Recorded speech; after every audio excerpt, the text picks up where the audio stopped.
Welcome to the Greenstock News Brief for Tuesday, November 25th. Here are today's top headlines. AST SpaceMobile has expanded its U.S. operations with 2 new manufacturing sites in Texas and Florida as it scales production of its space-based cellular broadband satellites.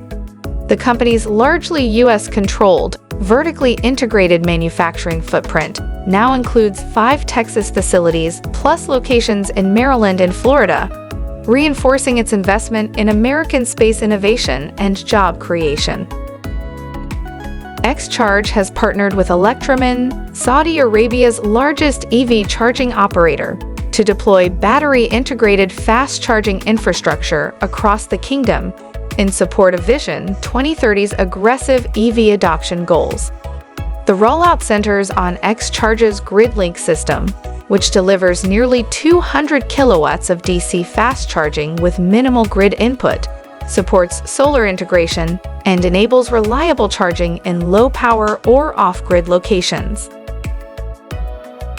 Massimo Group's largest national retail partner has added 2 new UTVs, the T-Boss 900 Crew and the Buck 450, expanding Massimo's in-store lineup nationwide. This strengthens the company's retail presence by offering both a more powerful premium crew model and an affordable utility option for first-time and value-focused buyers. Fusion Fuel Green has signed a contract worth up to 1.7 million euros to provide engineering, installation, and equipment, including an electrolyzer and hydrogen refueling station, for a green hydrogen project in southern Europe. Work is already underway, and the project will support the region's growing clean mobility and hydrogen infrastructure.